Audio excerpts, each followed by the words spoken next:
Let's see. Alright, why don't we try in Heat for Teacher? Ooh, how many chapters?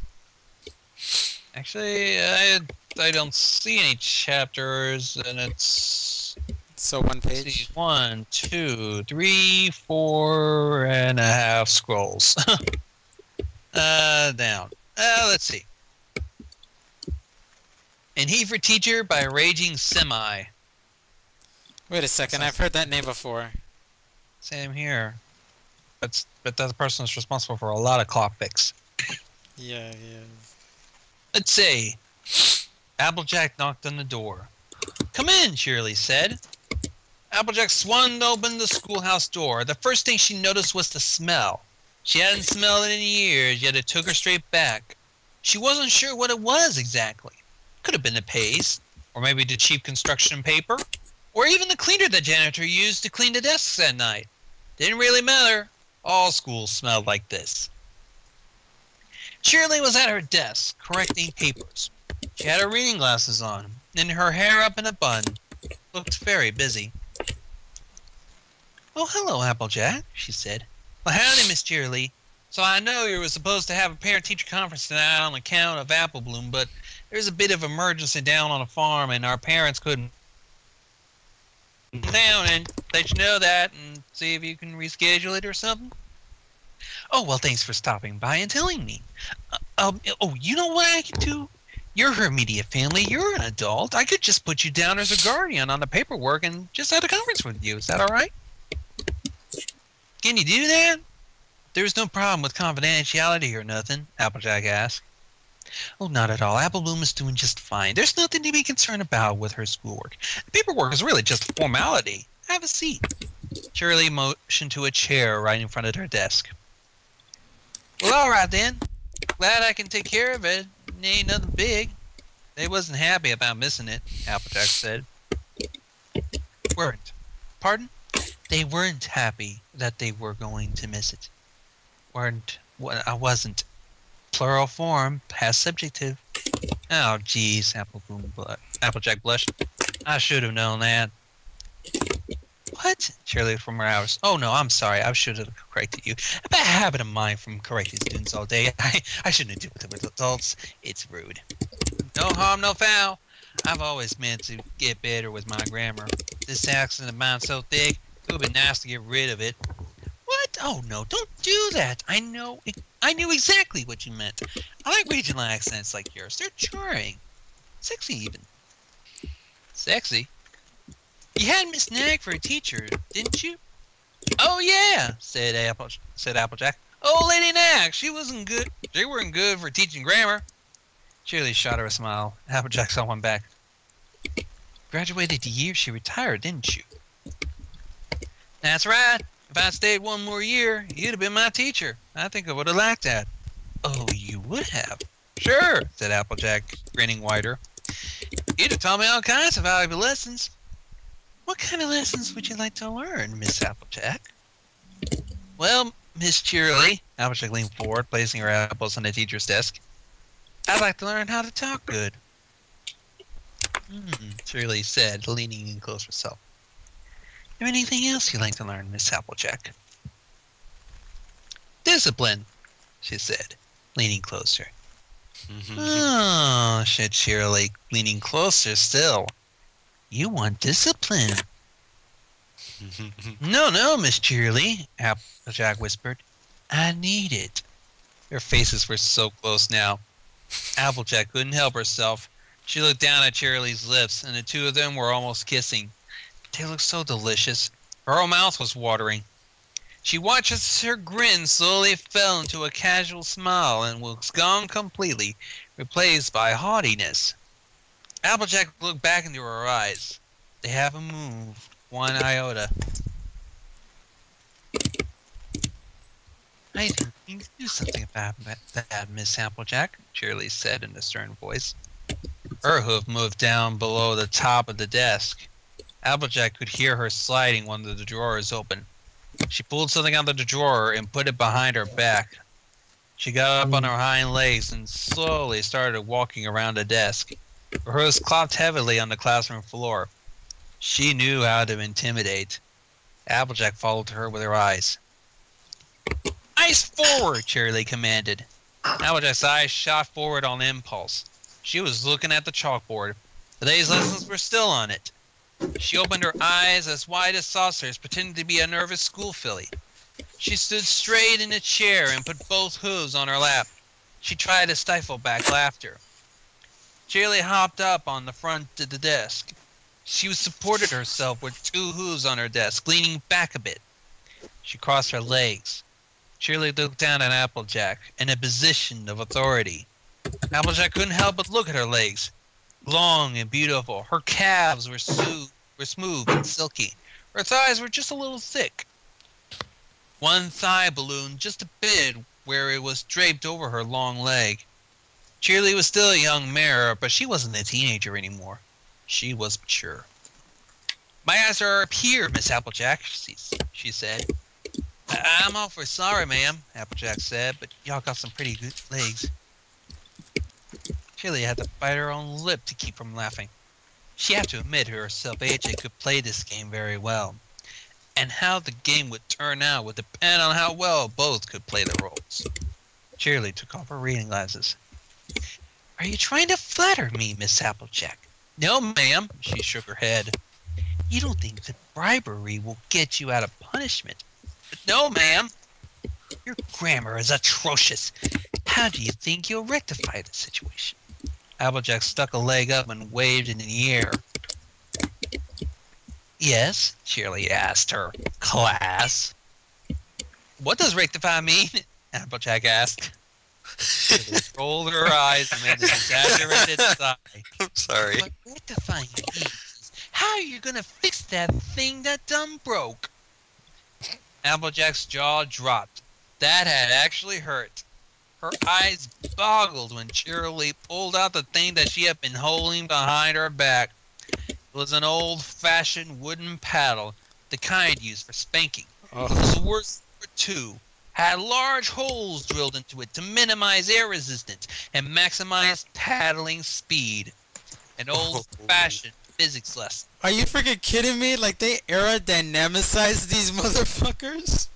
Yes, they do. Yep. Oh, Yes. God. Damn, Damn. They ain't fucking around. I can see that. Shit. Let me continue. Please do. Answer me, young lady, Cheerilee commanded.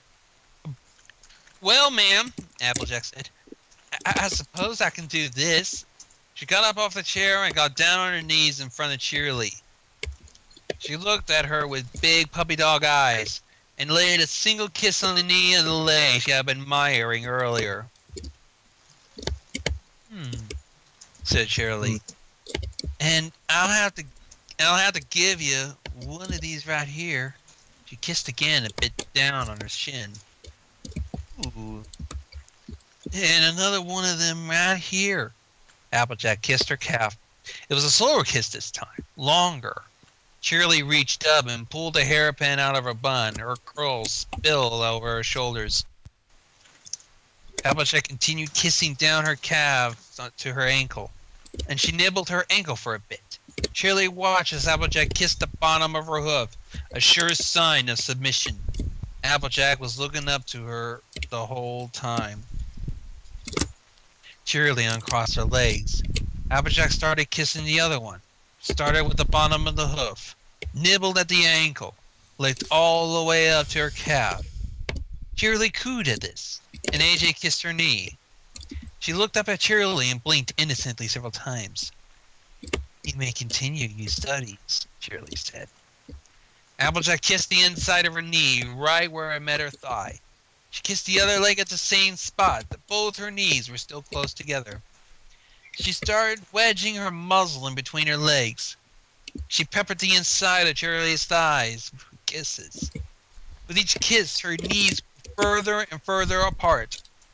Applejack bit at the thin layers of fat on Cheerilee's thighs. She moaned. Applejack moved her front hooves underneath Cheerilee's legs and placed them on the desk, raising her knees up in the air. Cheerilee laid backwards on her desk, knocking out papers and books onto the floor without a care in the world. A coffee mug filled with felt pens rolled to the floor and broke. She didn't even notice. Her hind legs were high in the air now and spread far apart. Applejack had a full view of Cheerilee's pussy, a hot pink contrasting with the rich magenta of her coat. Cheerilee's rump was a few inches from the edge of the desk. AJ took a hold of Cheerilee's tail in her mouth and pulled hard and slid all the way right to the edge of the desk. A perfect position. Ow, Cheerilee said, "You innocent little brat. You'll have to pay for that." Applejack could clearly see that it made Cheerilee wet. "Yes, ma'am," she said. AJ took off her hat and dove right in to eat. Cheerilee arched her back in ecstasy, her head falling back over the other side of the desk. She had a view of the chalkboard upside down. This had been a long-standing fantasy of hers, being eaten out in her own classroom, on her own desk. Now her wish was being fulfilled. AJ was sticking in her long, wide, rough tongue all the way in. She was tickling all around, paying special attention to her G-spot. Only a few seconds in, and Cheerilee felt like she was nearer to orgasm. AJ pulled out her tongue and started caressing her clit with it. Both of Cheerilee's rear hooves started kicking.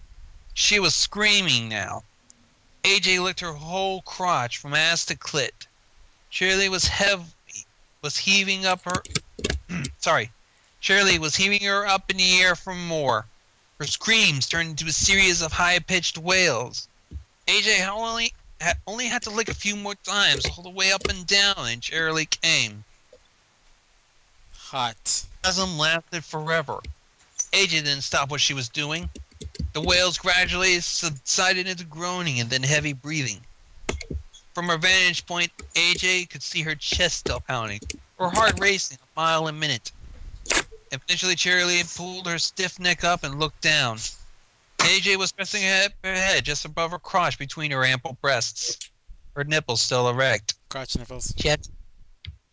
She had an innocent but proud smile on her face. "How'd I do, Teach?" she asked. "Oh, Applejack's excited. You get an A for effort.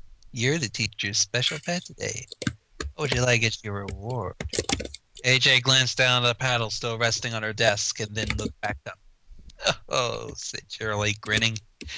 "Oh, you're still a naughty little filly, aren't you?" "Yes, ma'am," she said. I mean, no, ma'am." "Double talk?" Cheerilee asked, sitting back up. "That's a paddling. Get up there on the chalkboard." "Yes, ma'am," AJ said cheerfully. She trotted around the desk and placed her front hooves on her butt sticking out in the air. She relatively tucked her tail between her hind legs as she heard the heavy clopping of Miss Cheerilee approaching her from behind. "I'm sorry I have to do this, Miss Applejack," Cheerilee said. "But enough is enough. This is going to hurt me a lot more than it will hurt you." She swung the paddle hard and spanked across her full ass with a smack loud enough to echo through the classroom. AJ winced and grunted. Cheerilee swung again. Another loud smack. A pink letter X began to grow between AJ's coat where the paddle had struck. Have you learned your lesson?" "No, ma'am." "Oh, is that some sass?" She spanked again. AJ's long blonde tail twitched. "Oh, I see what you're doing. You're using your tail for cushion." Cheerilee reached with her muzzle between AJ's legs, reached up and grabbed her tail with her mouth. It was tucked in between AJ's firm, freckled tits. She pulled it out with her mouth, exposing AJ's pussy and asshole to the world. She took another swing, and another. Tears were streaming down AJ's cheeks, but she was grinning from ear to ear. The pink splotches below her coat were turning red. Another swing. A thin streamer of vaginal fluid was sliding down between her legs to land on the floor below. Another swing. "I'm going to have a chalkboard for all the trouble you caused," Cheerilee said, the tail still between her teeth. AJ strained her neck forward and began to lick the board with her tongue. Left a dark green yet undeniably clean streak along the dusty chalkboard. Another swing. Another. A small pool was collecting on the floor between AJ's legs. Cheerilee let go of the tail of her mouth. She had to catch her breath from all the swinging. AJ was panting and moaning. Her chest was heaving. Cheerilee looked around for something new. Look at the mess you've made, she exclaimed, pointing to the mess of books and papers that she herself had shoved onto the floor. Oh, you broke my favorite coffee mug. She picked the mug, world's greatest cheat. The handle had broken off. There were colorful markers all over the floor. Well, somebody's gonna have to pick these up, she said. She picked one up herself with her mouth, thick, rounded on both ends, had a bright purple cap. She turned around to AJ, who was still splayed up on the chalkboard. Her eyes were shut tight in concentration. Cheerilee ran the tip of the pen up AJ's thigh. AJ's eyes bulged at the surprise. She started to tickle her clit with it. AJ started moaning again. She ran it up to the cleft of her pussy. Oh no, Miss Cheerilee, AJ said, craning her neck around. Not in my cooter. I'm just a young innocent virgin filly. Bullshit! I bet you could suck a golf ball through a garden hose. Cheerilee kept dragging the tip up until it reached her anus. She saw AJ smile out of the corner of her eye. She pushed it in. It slid in without trouble. She flicked it with her tongue and it wobbled up and down a bit. Look at all these pins, Cheerilee said. She picked up a green one and slid that in as well. Then a blue, a red, an orange. With each pin, AJ's ass grew wider and wider. Her moan grew louder and louder. She had to grit her teeth as Cheerilee slid the last one in. It was very tight. Cheerilee then grabbed a rubber band and tied the bunch together so that when one moved, they all moved. She took the other end of it in her mouth and started working with it. She slid the whole thing in and out, side to side, round and round. AJ's butt flexed and relaxed at the motion. I have to stop you there real quick. Ladies and gentlemen, I give you the world's first homemade dildo. Woohoo! Okay, continue. Wait, AJ said. I have an idea. What? Get back up on your desk. No, the other way, on your back. Cheerilee got onto her back, her legs sprayed up in the air again. Their little role-playing game had been dropped, but neither really noticed. AJ started backing up between Cheerilee's legs. Cheerilee finally got where AJ was going with this. Using her hoof, she guided the colorful capped end into her cunt. It served as a stubby, awkward, double-headed dildo. Both were cautious with it. Neither one ended up stuck inside of them. AJ did the work, sliding it in and out of Cheerilee with short strokes, getting faster as she gained confidence. She whipped at Cheerilee's tits with her tail. Oh God, Cheerilee moaned. Where have you done all these years? Oh, Lady Nag weren't anything like you. It wasn't, Cheerilee moaned. I weren't. It's There was a loud knocking on the door. Oh God, Cheerilee whispered. That time is Tiara's parents. AJ sprang forward, sliding the pins out of Cheerilee. She spun around in circles, beat red, not knowing what to do. Cheerilee leaned from the desk, started madly stacking books and those loose papers on top. AJ ran around the desk to collect her hat. Cheerilee took a second to square things away. You ready? She whispered. AJ nodded. Cheerilee started walking over to the door. AJ suddenly realized she had a bunch of colorful markers sticking out of her ass. She took them out and, not knowing what to do with them, stuck them under her hat. Cheerilee swung the door open. Oh, hello! Welcome! She greeted the parents. They both came in to take a seat from their conference. I believe you know Applejack, Apple Bloom's older sister. She was just leaving. Applejack, Diamond Tiara's parents. Howdy do, she curtsied to both of them. Cheerilee ushered her out the door. She stuck her hat on and hissed into her face. Young lady, you're in big trouble. I'm giving you Saturday school. Be here bright and early tomorrow, and you're gonna get it. She closed the door in her face. The end. Yes. I've only have a couple of things to say. One, Crotch boobies 2. Crotch boobies 3. The world's first dildo for crotch boobies, and I'm done. My bad. And I have to say, no, never mind. No, I was gonna say never mind. Woo! Got it bad, got it bad, got it bad. I'm not a teacher. But still, that was really good, Gonzo. Nice choice for a fanfic. That was... I agree. Mm-hmm.